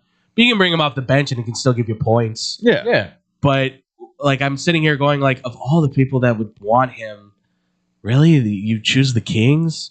Like there had to have been somebody else that would have given him a shot. I feel like anybody that could just be like, we'll carry you on as like the last guard on the team, just as an in case. At least, I mean, I know it sucks that he couldn't stay in Denver because at least he would have had a much better chance of winning a championship. I mean, they're 4-2 right now. But Like, I mean, the Kings, good luck. that's the thing is light like, the beam. I hate the beam. God, I just and then that's the thing is like that Kings team too. Like, yeah, I feel bad for Levine and DeRozan. I do too because I love that they beat the Kings. Oh yeah, absolutely. Like I mean, you had to. Yeah, but like they interviewed Levine or whatever, and you could see the disappointment on his face where he's just like, yeah, like Chicago's sucks. always my home, and he's like he's so disappointed to be like, I don't want to be in Sacramento. Like, it's brutal. I know Kevin It is. Herter, and he's probably having. He's like, oh, thank God, Yeah, I'm out there. I can Kevin actually, Herter's probably having the time. let me actually shoot the ball. Just to flip it back to the Bulls, I'm just looking at Stacey King's tweet from last night after he was like, praising the Bulls for being down 24. Do you agree that you put it in there? Do you think that the Bulls are the deepest team in the East in terms of just So- it seems like every night, or it's a well balanced like 20 points from Io, 10, 14 from Kevin Herter, and They actually have, to me, one of the top benches in the NBA right now. it's looking like mid 2000s really bench mob. are. We're getting that bench mob vibe again. Like you got guys that are scoring double digits almost every game, Yeah, and like everyone's getting the rock, everyone's eating. it's getting that feeling like Ronnie Brewer and Kyle Korver coming off the bench again. Oh my God, Taj those Gibson days. coming back, baby. good old Ronnie I love Brewer those was the days. best shot in the world. Ronnie Brewer. And honestly, you brought up Io DeSumo, and like I always kind of thought of him like he's eventually going to be the starter, but like he's been kind of growing. Right now, he's being thriving coming off the bench. Just him like as a six man. man is Yeah. his position. Like less pressure, he can just go out there and ball. His 3-point shot has been he's exponentially nailing better. He's got Jamal Crawford written all Yeah. over. Yes, yeah. Oh my god, and he's fast. He can drive to the hoop and make some wild layups. I mean, I think I he's love him finally in hit that his position. prime. Like Yeah, it just looks I like think- he's finally like I figured it out. And that's the thing, like, but going back to the Kobe White situation, like, Yeah. where is that going to fit as far as like when you bring Io in and stuff like that? Like, I don't know. That's going to be interesting. I think you're going to have to run some practices with Kobe when he gets healthy and say, okay, how's this going to look? Yeah. I think it's made too drastic to be like, you know what, just trade Kobe. Yeah. But I'm also in that same vein, just if it ain't broke, don't fix it. Right. Like, Right. It is working perfectly fine right now. But at least it seems like you're not hearing drama with Kobe involved with other teammates. Like, Sure, right. With the whole Levine DeRozan BS. Yeah. So, I mean, maybe we're looking too far into it, but it's also at the same time like this. That's where I backpedal, because it's also like, you know, Kobe isn't a me guy. Right. Like, he is very much willing to be a team player. Yeah. Might get frustrated here and there if he doesn't get it when he feel like he should. But again, it's just like, you get the win, he's always happy. Exactly. He's always celebrating with his teammates. He's always going up to dudes when they make their shots. So like he's such a good guy. Like that's the hard thing. So my thing is like run him through some practices, bring him off the bench, see how it works. Yeah, I think I'm definitely in the boat of like, I don't want it to change, but it's gonna be right. What would be the word for if it? the offer's there, like, do you pull the trigger? Like, if somebody comes through and says we really need 3-point shooting, and somebody says, "Hey, here's what we give you," and you like the offer, you might have to think about taking it. I'm definitely overlooking something. That's it for me. Where it's just like, you know what, he should stay here for some reason. I just don't know why. Yeah, it might just be that I think he's just also a lovable dude. Oh yeah, exactly. That he's developed here in Chicago. He's a good player. Like for me, it'd be harder to see him get traded away than it was when like the early talks of Zach LaVine, when he was actually likable, on the Bulls, and then even DeRozan, like Lonzo. Because the Bulls traded for those guys. This is a guy that the Bulls drafted. Right. You've developed. You've seen him grow. You've seen him become this guy. Like there's something. There's a love there for this kid, like it is with Rose and all these others. Right. Like. Well, maybe not Rose. That's a whole nother level. Yeah. That's a whole nother level. But Rose can do no wrong. Of course. That dude walks down the streets where there's danger, and everyone's just like, Rose, what's up? It's like, that guy has a gun on him sure. I was very upset. I was late to the game yesterday, and they were giving out Rose figurines. You had the first I didn't get I didn't get one? No, I just told Robbie, I'm like, I just need to steal one from a child. Oh, yeah. Just kind of reach over the glass. They were pretty limited, too, so it's not like... He got one. I was like, there's going to be 4 of them. So that was the first one. I think that was Rookie Rose. That was Rookie Rose. There's going to be Face Mask Rose, MVP Rose, and then the Rose was St. Patrick's Day. Oh, I love that. Dude, I would line. Oh, those are gonna go on eBay for $100 a piece. Yeah, $100 a piece, guaranteed. I'll try and find those in the flea market this year. If I'm able to find one, I'll be happy. It was funny though, real quick before we break, was that getting into this game, I was like, I told Emily, I'm like, screw it, we'll just drive. I'm like, by the time we pay to get an Uber there and back, we're gonna spend more to park, or more than parking. And so we're driving, and we're already like getting close to tip off. And she's like, well, here, I found Spy Hero for $40. I'm like, well, the main one's $50. She's like, you're not gonna like pay $50. I'm like, $10 difference, and we're already late. I'm like, well, let me just go. Well, when we went to the Hawks game, like that drive was just, I was just like, screw it, let's just park. I know. The weirdest part was she's like, what gate are we in? I'm like, 2.5. I'm like, 2.5, because it's like, because we got sweet tickets from the Score. Right. I didn't know that was a whole nother entrance to get through. I'm like, 2.5. And I hear a guy, like, we're both going back and forth. She's like, is that right? I'm like, it says 2.5. I don't know what 2.5 is. Yeah. And I just hear the guy like, yeah, it's that little door over there. I'm like, oh, fancy. Yeah, it's like, that MVP treatment, and he disappeared into the mist. I'm like, yeah, your guy told me about 2.5. He's like, there is no 2.5. I'm like, his name was Roger. Roger's been dead for 10 years. Platform 9 3/4. So you're having a laugh with me. Roger told me. All right.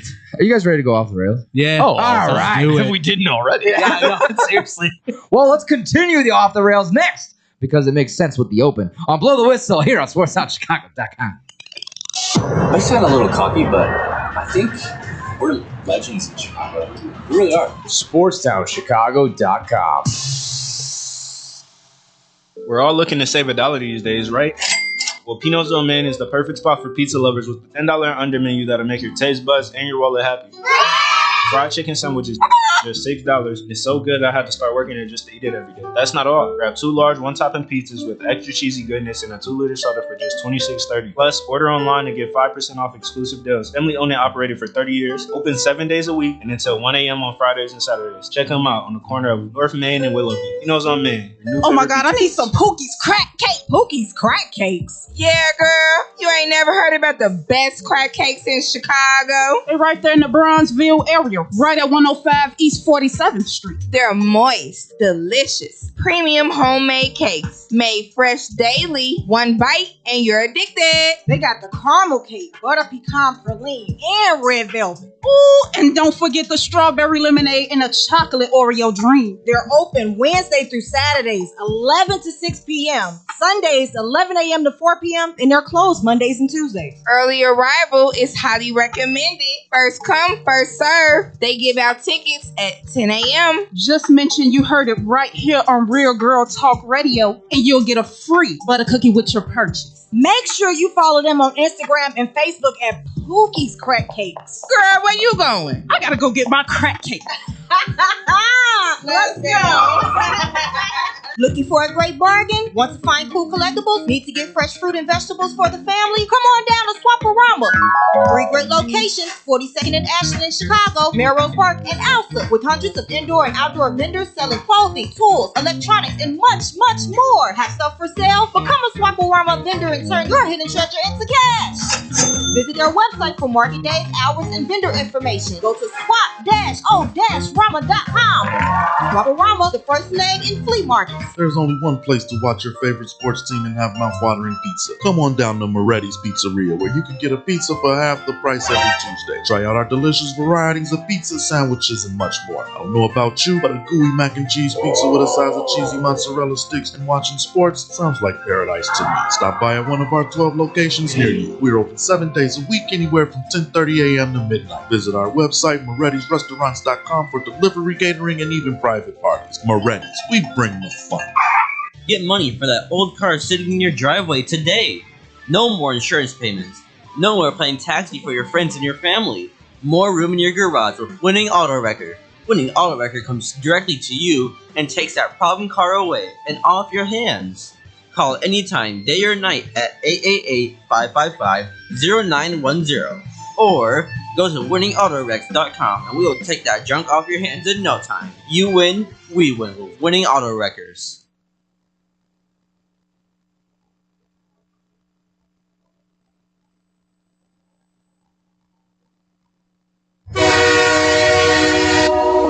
Blow the whistle. Going off the rails. Another train!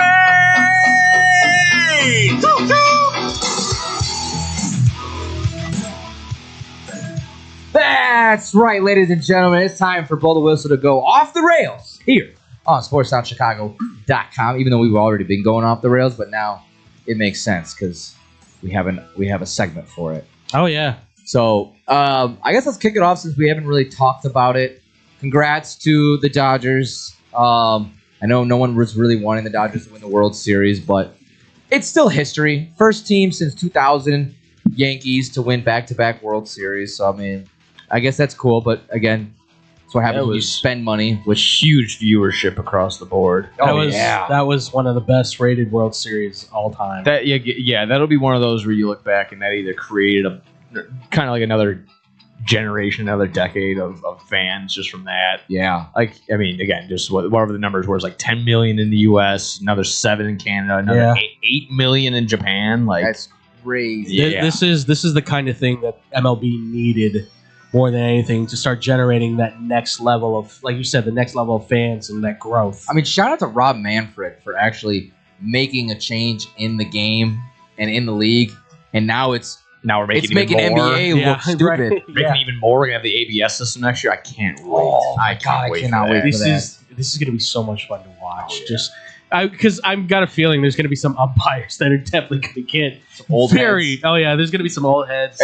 I mean, it was just an all-timer in the sense of like some of the best players to ever played in this World Series. In Ohtani, even hell, I'll throw Yamamoto in there right now from that performance. Freddie Freeman, but just watching that the 18-game slugfest in Game 3. even Game 4 and Game 5, Toronto not laying down and dying and coming back. Vlad had a ridiculous postseason. You saw a guy like Ernie Clement come out of nowhere and become a household name. Like all these they were just so many great individual performances that just all came together in one and just made an amazing World Series from Game 1 to Game 7. It was must watch. Yeah. I mean, it was everything you wanted. I mean, honestly, Savage being like one of the biggest stories from Savage a AA, playing in AA at the beginning of the year, quickly moving up the ranks because the Toronto Blue Jays were just like in dire need of help on pitching. Yeah. And then establishing himself as a starter at 22 and then giving him the game 1 of the World Series as a 22-year-old rookie. Against Blake Snell. Against a two-time Cy Young winning Blake Snell. And he not only performs then in that game. 12 strikeouts. Yeah. And then he goes in and then absolutely terrorizes them. Just lives in the Dodgers' nightmares now after his second game. It's just great for Kershaw to just end it off. That's a swan song. Career that was a swan song. That was awesome. Well, and then we saw history for the longest game in World Series history, 18 innings. I mean, I didn't stay up for it, but and I give Ohtani credit too, like the fact that you went all Shout out night to like Brad that. Paisley for that. Yeah, and you still went out and pitched after that. Yeah, I get like that's like I would have been like I'm exhausted. I'm done. Like we just played into tomorrow, and now I have to pitch today. Can we postpone this game? and that's where I get the sense of like, we label them the evil empire side to the Dodgers or the Yankees or whatever, just in that sense. But just like these guys were all still likable. Like, absolutely. I can still vouch and like Freddie Freeman. Like I still like that Mookie Betts is putting together an amazing career with all the rings and just all the things. Even though he had a little bit of slump in this postseason, but again, you're just watching greatness. Absolutely. They weren't like on the level of like the Patriots dynasty and like. Well, they didn't have a guy like an Alex Rodriguez. Yeah, there you go. You kind of went Perfect, like this. Like you look at that Yankees team and everyone goes like Teixeira, take it or leave it. Jeter never really was a problem. A-Rod, there's words we could use about him, and he just kind of becomes the center of it. This Dodgers team, and nobody really to hate on that team. I mean, I think Will Smith is the only guy that really kind of talks trash on this group. And that's but you like that. Yeah, exactly. I like that. He's like it's like a ha ha, that's funny kind of thing. It's not like I won't screw you, dude. Like it's not that. So and now 6 straight years of a Will Smith winning the World Series? That's nuts. Like I think that's to be the most impressive stat of all time. That's the most that a Will Smith has seen trophies ever. That is just insane. Since the Fresh Prince, probably. Yeah, probably. Look, I'm sorry, Will, man. You just Emmys that got, but probably got. Well, he's not. Listen, he's not winning any Academy Awards anymore. So. No, definitely not. He's definitely slapping some dudes in the face. That's for sure. No, that was just a crazy, crazy series. That was good for baseball. Awesome. That was great stuff to see. From postseason all the way to the very end of the World Series, it was phenomenal. I was just upset that I missed the final out of Game 7. Yeah. I had the game on in my car. I was on my phone. Went to go walk out to go pump gas. I'm like, all right, it's only one out. One out. I know. It was like one out, but it was because they ended the double play. And like it was like men on first and third. Yeah. And I'm like, all right. I'm like, let me just go pump the gas real quick. And Emily rolls on the window. She's like, it's over. Dodgers just won. Yeah. I'm like, what? I'm like, I didn't even put in my freaking PIN number in yet. And even that, at the very end, like, that came down like to the wire, too. Yeah. Like, just what bases were loaded. Yeah. Well, I mean, and you're saying, they said, like, well, what if he hadn't slid? Like, would he have made the out or whatever it was for Toronto in that Game 7? I forgot who it was. But, like, there was there came that moment where it was Isaiah Counterfall. Is that the... I think it was that, where he was just, Game 6, sorry. Yeah. Where he was just... Even, I forgot who's the play-by-play or the color guy that went out there and tried to recreate having the ball wedge underneath there. He's just like, I can't do it unless I lift up the padding and put it underneath. Like, just the 1 out of a billionth chance that would happen. I know. Again, but the wherewithal by that Dean, that center fielder, just put your hands up, be like, that was the smartest move to make because such a smart. It was I saw the criticism come afterwards, like he just like popped it out like afterwards, or it looked like he just like popped it out. Doesn't matter. They do but that that's all the thing. time. Like rules are the rules, and because I was even sitting like, man, that might be the thing where you go, did that cost Toronto? Like, Evidently, it kind of did, and Yeah. the Dodgers played it smart. Where it's like, I can't get the ball, I can't do anything with it. Like, what are you gonna do? And that's really what it came down to. Like, I'm not on John. Maybe there's one, two. There's definitely something you can go back and be like, okay, why did you do that? But like, there was no managerial like mishaps. Like this was just perfect. Yeah, This was close to perfect as you could get. Yeah. Like- I did like his one soundbite though. Like this wasn't really even like David versus Goliath. This was like No, absolutely like, not. not even that level. It- I made the comparison like Godzilla versus Army Ants. Like it's just I said a meteor versus the sun on Yeah, Xbox Sports. yeah. Like, but in reality, like you look at Toronto and it's like, no, they probably are one of the few teams that on a player for player basis seem to match up. I was gonna say, I think we all predicted at least like maybe I gave them Dodgers by 5 wins. Yeah, I gave us in game 5. So, but I mean, they made it a hell of a game. Toronto's Hell of a series. resilient. just that stretch for the Toronto too, having to beat the Yankees, having to beat just a well put together Mariners team, and then going up Yeah. just like I said, a juggernaut, the Goliath that is the Dodgers. Like that's. You have to give somewhat of like a, you want to give them like a pity, Right. Here's a gold star. You got this but that is really good. Like you went through a gauntlet to get here. Yeah. Compared to the Dodgers had Cincy, they blew through the Milwaukee. Yeah, and then here they are. Yeah, World Series. exactly. Yeah, boom, there we are. I know that ALCS was a fantastic series too. Yeah, it was. Between the Big Dumper, Yeah. and Vlad. I mean, that was awesome. Or Chuck likes to call it Big Dumpster. I think he just didn't know the nickname. to kind of flip it a little bit, like I know I just kind of complimented the Blue Jays in that same sense of getting there, but is that loss right there, that series, is that devastating enough to be like, you know what, maybe that window's now closed for Toronto to get back? Because I mean, again, I don't know if they'd run it back, and I don't know if they're the number one seed in the AL East. I mean, Again, like that's how gonna many guys are hitting free agency that we know of? I mean, Shane Bieber just said he's Shane back. Bieber's back. He picked up. He was valued at 5 years, $150 million on the market. He said, "I'm back for them for $16 million on his option." The only Just shocking. I think the only one might be gone. Bichette might be the one that's a huge question mark because he's known for his bat. His glove is where the issue is because they had to put Jimenez in there as the defensive kind of shortstop, where Bichette had to play like the DH. Obviously, Vladdy's there for the next 10 years. Yeah, No he's problem not there. going anywhere. Springer's going to stay. You probably have your Savage for a little bit as well. Yeah. If you feel like that's not just like a one and done. Gausman will be free agency. Okay. Bassett might be gone because of his age. And Scherzer. he was such a huge asset. Honestly, someone were even making, if the Blue Jays pulled it off, they were even saying like Bassett could have won MVP. Santander as well. Yeah. It would have been really tough, but it could have happened. Like, Absolutely. so at least consideration. There are a handful of guys that they could end up losing. I mean, Scherzer's Kiner not- Falefa. Yeah. I think he'll stay. Yeah. I mean, but he's replaceable. I think this Yeah. is a roster, though, that kind of looks at itself and says, we just made the World Series. Maybe we just try and see if we can do it again. I think, and there's a lot of glue guys that Barger and Right. then Clement all seem like the guys that are like, you know what, let's just have that mentality. Like, let's stick together. And for what it's worth, like Clement afterward was just like, I'd still give the ball to Hoffman. I'd still give the ball to Bieber. Like 100%. Like these are our guys. Like this is what we do. Like it's a shame. He goes like, I had an opportunity to go in the win in the bottom of the ninth. Like we all had opportunities. Like this isn't all on one person. Absolutely. The big thing for me for sure was Miguel Rojas hasn't hit a home run off a righty. Hasn't hit a home run off a righty in 3 years. I know. Crazy. I saw and he this does it in the World Series. He goes, I might retire next year. Retire now. You're never gonna hit Dude, what's that, Joe Carter? You're never gonna touch them all, Joe. Touch them all, Rojas. You're never gonna hit another big one in your entire life. Like that's the truth. That I saw that on Twitter. I was like, that's crazy if that's the case. Like of all the moments for it to come about. Yeah. I mean, jeez. You're never. I would. That's your swan song too. Like with Kershaw, this is your swan song to say, done. I'm good. I got this.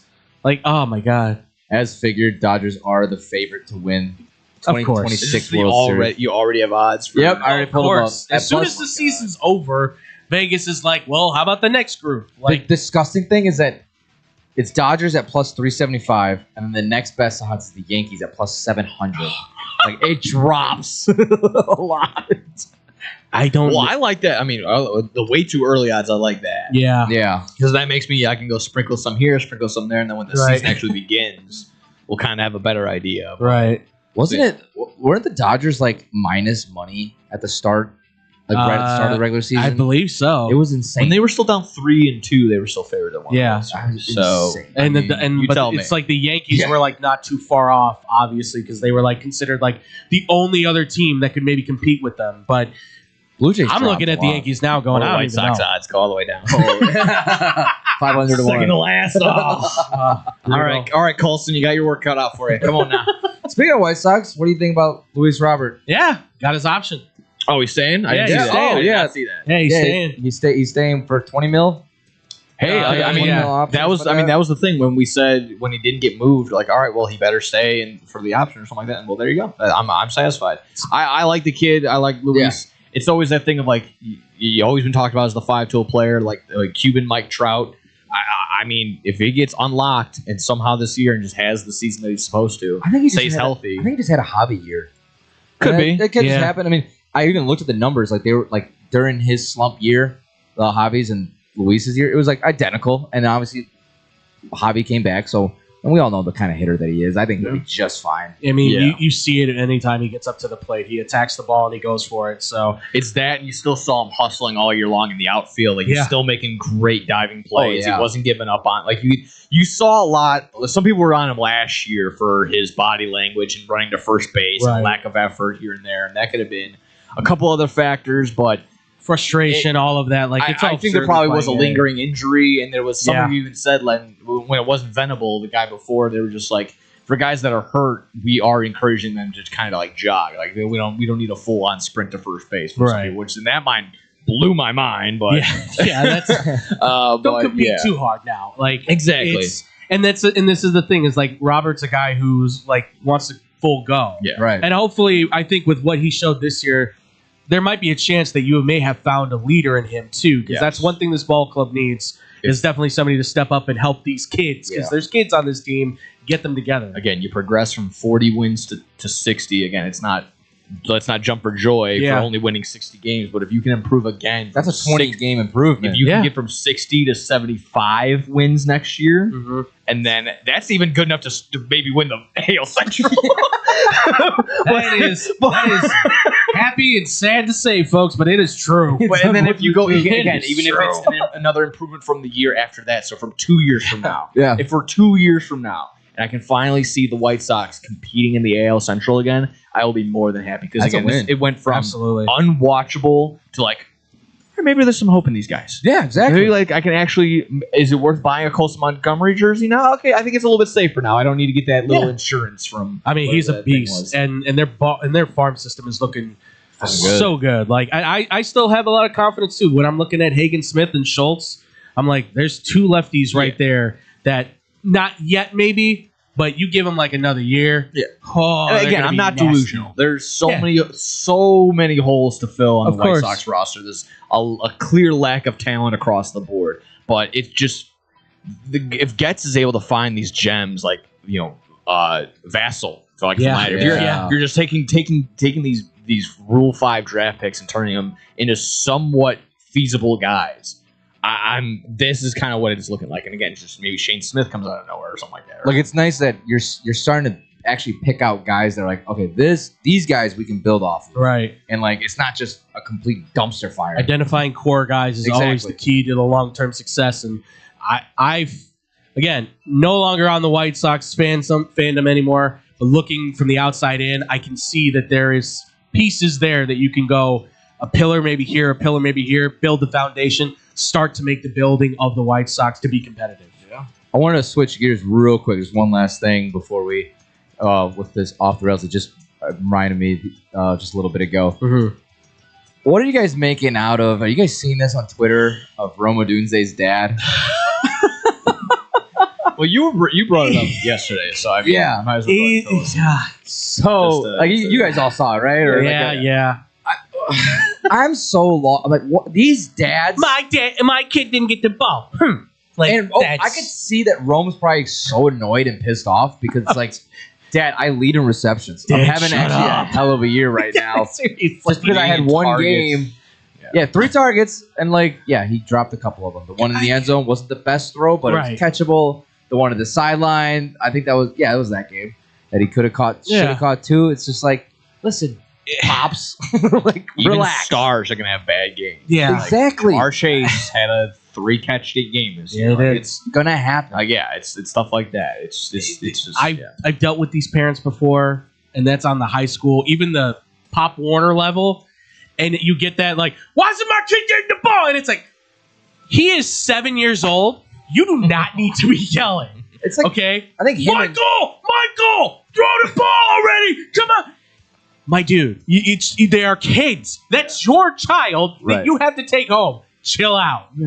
I think him and Tyson's dad are just like hanging out in the booth Tyson too long. Yeah. Like, this is getting ridiculous. Like, what can we complain about today? Yeah. LeVar's coming over being like, you really should talk about maybe your son getting What kind of traded. social media campaign can we put together this weekend to maybe make it like that? Yeah, I wouldn't worry about anything, folks. I think Roma Tunja is going to be just fine for a long time. yeah, he's gonna be the number 1 wide. He's technically the number 1 wide. He leads the team in receptions. He's top 10 in every category, I think, right now. Yeah. Receptions, yards, and touchdowns. Like, relax, Pops. I had another quick one before we Yeah. run out. For all the media, for all the people on social media that I'm just going to turn to your killing you smalls really quick, but all those guys that bullied Dan Quinn into submission to be like, okay, I should have taken Jaden Daniels out. Yeah, that is ridiculous. Yeah. And we got into this yesterday where I'm just sitting there like, no, don't sit there and be like, oh, hindsight, I knew he was going to get hurt. They get hurt in pregame with their armband because that's how Anthony hurt at Richardson home, detects tripping it. over a toy. Yeah, like so exactly that. They could be at home cooking, yeah, and they get hurt themselves. But David Njoku didn't have any feet for like 2 3 or weeks. they Face. don't. They play with a firework. Yeah, exactly. And so to sit there and be like, oh, why was he in there down 31-7? I don't know. Maybe just because they're trying to get something on tape so they can review it over the week, Right. And Yeah. not go home with just the most sour taste in their mouth. They Yeah. just bum rush by losing by Have 30. Something to be able to Yeah, say. exactly. Look Something good, to write good home we about. did. But just for all those that sat there like, oh, he should have been out of the game. Stop that. Like, even killing me, Smalls. exactly. There you go. All those coaches, there's other coaches and analysts that are sat there and be like, no, you don't do that. You always want your best guys in there again for tape reasons. Even just the miracle that even if you're down 30 with Right. 5 minutes left, something stupid can happen, Yeah. and you can be, oh, I don't know how we're tied, but it happened. We're in overtime. Well, who's to say that you don't fumble the ball 5 or 6 times on the other side in the Right. last 5 minutes of the game? Like, you never know. You never. I mean, look at what we just watched with the Bears and the Bengals, right? Like in the last minute, all of a sudden, Caleb Williams puts on his best Tom Brady. I know. I don't want to make the comparison. But wasn't Peyton Manning down like 30-14 one time? With like 5 minutes left. Tom on Brady Monday was night? kicking his behind on Monday Night Football, and in the AFC Championship too, they were down, and all of a sudden the Colts come back, and what happens? They go on to win the Super Bowl. Like, come on, You can't blame Dan Quinn because, yes, Jaden came back. He just came off. it's an injury. unfortunate. It's unfortunate, and the guy's just has been injury prone lately. Don't bring up the comparisons about that. This is the same thing that they did with RG3. I had a fan that hit me up with that, dude, and I was like, you've got to relax. Like, this is not. I don't think it's anywhere near. I He's get the enjoyed doing this, parallels, yeah.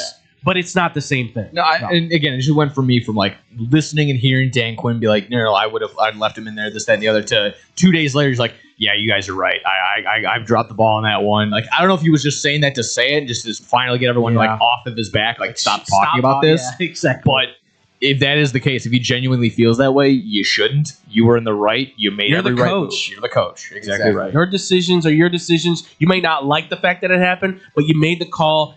By all accounts, I would say, yeah, it's up. You're the coach. I agree with what you do. You know football more than I do. Right. Dan, no one wanted to see Marcus Mariota. You're good. Yeah. You're good, my guy. You're good. Oh, that's right. He's still in the league. I keep forgetting. Yeah.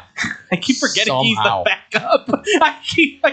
Yeah. He was a part. He was on the. That says he everything was right starting there. when they dropped 40 points on God knows who. But That's right. Not like he really did a whole bunch of That's anything about it. how far a number 2 pick can fall. God. Oh, all right, boys. I think that's gonna do it for us. I think so. We'll be back Friday. Yeah. We will be back Friday. If you guys didn't tune in, shame on you. But if you did, we love you. We love you a little extra. We love Tone a little extra because he sat in front row. These will be podcasted, which I said that on Monday, but Frankie wasn't here yesterday and he decided not to show up today. So I was supposed to podcast. Get on it, Frankie. Come Let's on, go. podcast first. Put on the bolognese. Put on the bolognese. I'm going to tell your Nona. But we will have these podcasts, so don't worry if you guys missed it. But stop missing our show. Just join us live. Have fun. Enjoying the interaction. Call us stupid. Call us crazy. But we're just the best at what we do. We're having fun. Exactly. We're all having fun here. Follow us on all social media platforms at Blow T Whistle 1. That's BLOWTWHISTLA1. For myself, Tyler Butterball Buterball. Andrew Pepe Valentin. No gimmicks, Nick Johnson. Everyone stay positive, be positive, surround yourself with positivity, and positive things will happen to you. We'll be back here on Friday. Same bad time, same bad channel. Have a great rest of the week, and we'll talk to you Friday. Peace out, everybody. This is your home for sports. It's the best fans in the world. No better team. SportsTownChicago.com. Are you ready for this? Valley View Automotive has all of the hottest SUVs you've